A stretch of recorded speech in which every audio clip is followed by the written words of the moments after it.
Hey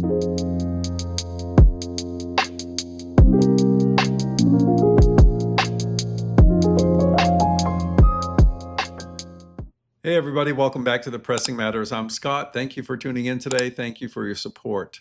Seems like I've been away for eternity to me as a creator, but it's only been 2 weeks.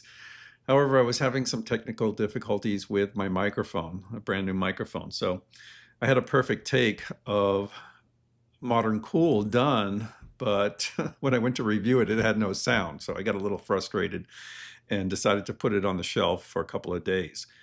Originally, this review was supposed to come out simultaneously with my written review, which was done for Audiophilia. I'll leave a link to the full written review so you can check it out. In this video review, I'm going to recap some of that and show you the release in close-up, which is really special. So stay tuned for that. My first exposure to Patricia Barber was through this. I think most audiophiles and music lovers first heard Patricia Barber through Cafe Blue. And it's a very, very special record. I was so taken with it musically, sonically, lyrically, the engineering and everything, that I put it on my records to die for list. I think it's a superb record, one that I didn't think could be equaled or surpassed. But I feel like Modern Cool may have done that. I had a conversation with my friend John, who is a big Patricia Barber fan, and he told me, Scott, if you love Cafe Blue, you're going to love Modern Cool. It's equal for sure, and if not, maybe even surpassed it. So I said to John, I said, please send me your original Premonition release so I have some reference. Now, the Premonition release is a little different from what Impex has done here. This was licensed by Music Direct to release as an LP, a single LP. The original CD had 12 tracks. This LP has 8 tracks. The 8 tracks chosen are all strong, and I think they made the right choices. But unfortunately, you know, for an artist to see your creation cut and rearranged is not too pleasant. I'm sure Patricia Barber wasn't too thrilled about it. But I think they made the right choices in general, and it sounds really good. It's pressed at RTI. It's mastered by Greg Calby, and it says directly from the original master tape. So let's talk about that for a second. This recording is digital. It's recorded digitally, it's mixed digitally, and this Premonition reissue was made from a tape that was a copy of the digital master. So there is no analog master tape. Anyone who tells you that the reissue of Modern Cool is AAA is not telling the truth. For this reissue, they decided to use the digital master as the source.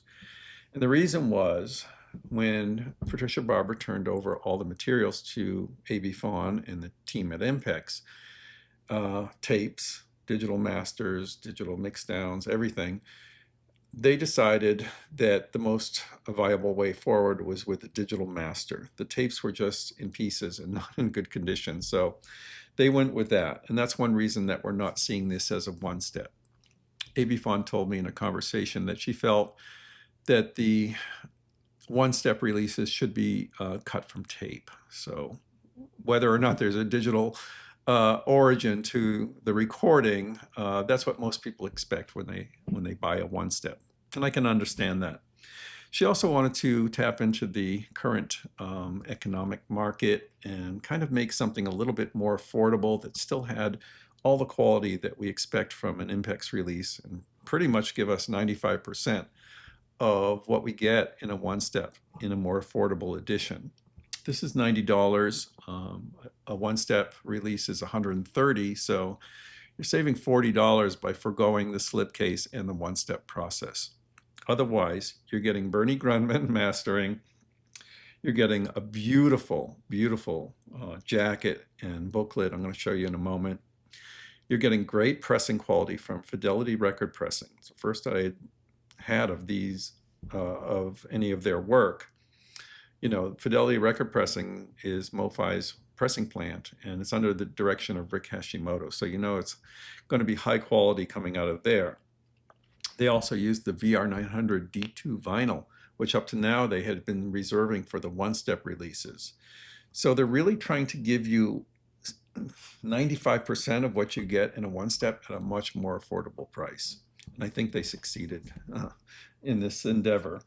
So I want to show you the differences in the visual presentation of this. First of all, this is the lyric sheet that comes in the original Premonition release. It's one-sided, it's flimsy, nothing special. The jacket is actually by Stoughton. I was surprised because it's direct to board.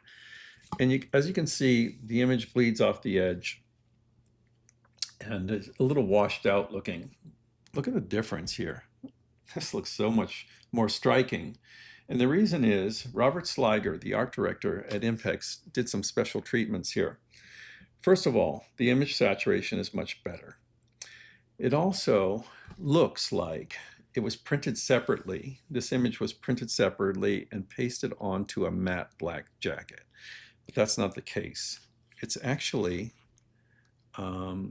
spot varnished. So I don't know if you can see this, but the border is black.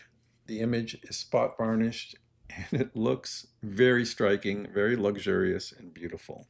That's carried over onto the back too. So you have matte black border here and the gloss image here. Inside, now let me open this the right way because I want you to get the full effect of what you see when you open this. Inside, this is what you see when you open it. It's beautiful. On the left is another image from the photo session for the cover.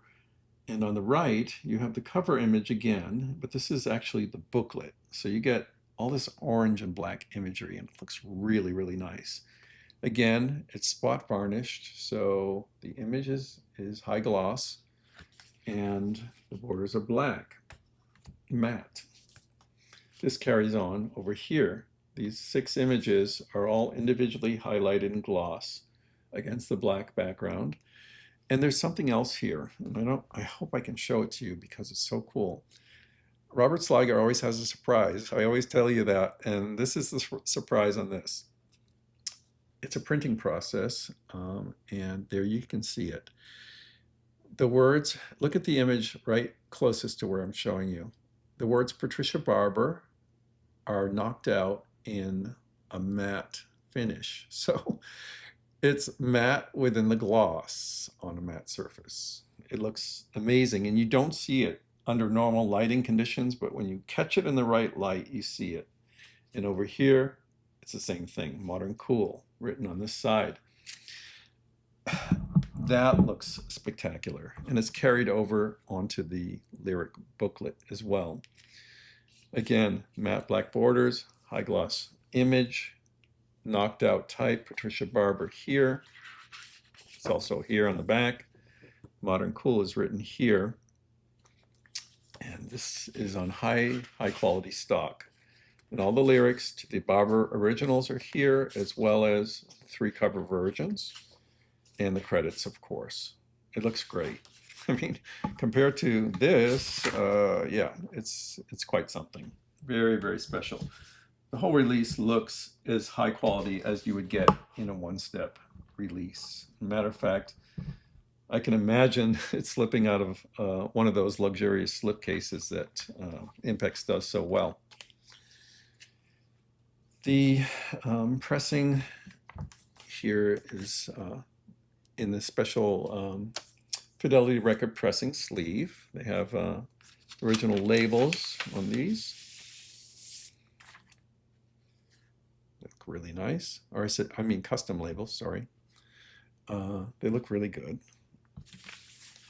2 LPs, 33 RPM. Why wasn't it 45? I was asking myself that, but I think it's a matter of timings. Maybe there was just a little bit too much music. I think it's like an hour and 8 seconds or something like that. About 60 minutes of music. You really can't It's pushing it to do it at a 45, and I think that's why this is a 33, so they could get all of the music on here.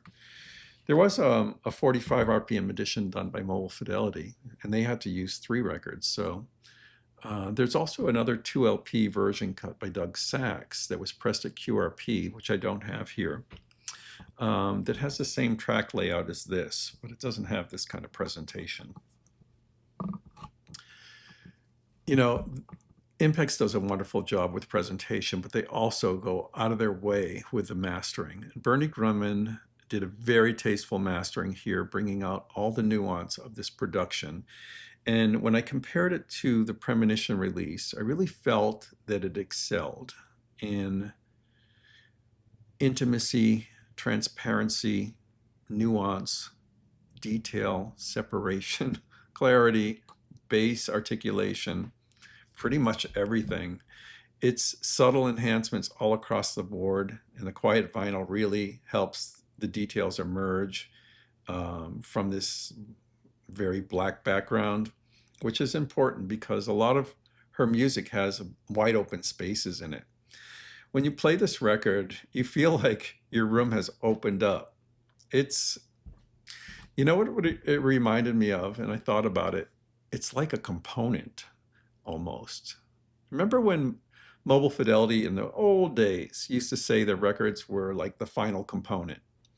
And I thought about that when I was listening to this, and I was like, yes, it's kind of like that. It's a record that sounds like you got a component upgrade. Like maybe you got a subwoofer, or your speakers came out from the walls, or the wall went backwards. It transforms your listening experience so much that it is like an essential component for that true hi-fi experience. And that's exactly what I got from this. It was uncanny, really, really beautiful. Let's go just through the tracks and, of course, the artists. Patricia Barber on piano and vocal. Michael Arnapol on bass. Magnificent.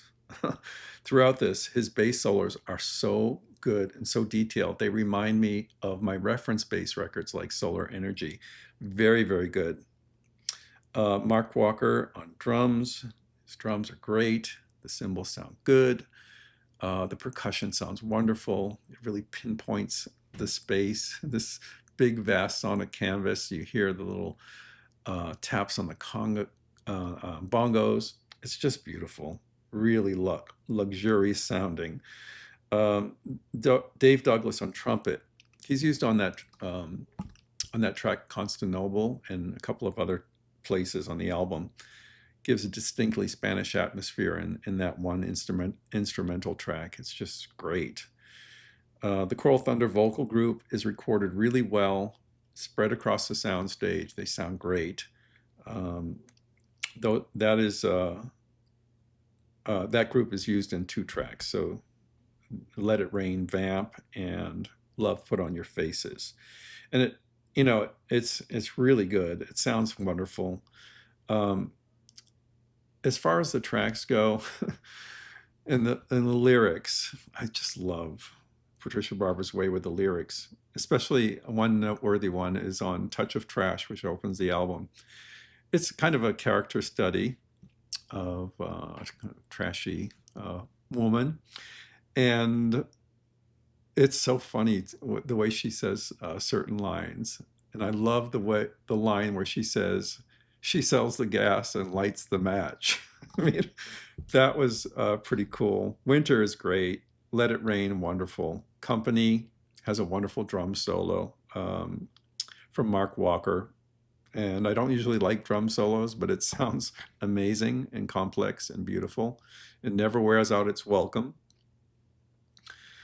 Silent Partner. God, what a gorgeous song. Gorgeous love song. Beautiful. Beautiful. Really hear her piano so clearly in that. The remake of Light My Fire is really good too. I enjoyed that a lot. But I gotta say, the highlight of the cover versions was You, the Night, and the Music. It's an old tune. Even Sinatra did it. And it It feels on this album like it was written by Patricia Barber. It fits right in with her aesthetic, and she does a wonderful job with it. Sounds wonderful too. Love Put on Your Faces, we talked about. She's a Lady. Maybe the lesser of all the cover versions, but it's still interesting with the finger snaps and a lot of open space, and of course the ironic twist on her singing She's a Lady. Constantinople we talked about. Postmodern Blues is a great closing track. Let It Rain Vamp is the finale, so that has the choral group, and it's a little bit more about Let It Rain, which, did I talk about it? Let It Rain is wonderful too. Really, it doesn't have a weak spot on it, and sonically it's amazing. It'll make your system sound like $1 million. I can't recommend it highly enough. I think this new reissue of Modern Cool stands above the original Premonition release, not only in completeness, but in sonic ways and in presentation. It's well worth the money. So those are my thoughts on this reissue of Modern Cool. Let me know what you think in the comments. Until next time, I'm Scott for the Pressing Matters. Have a great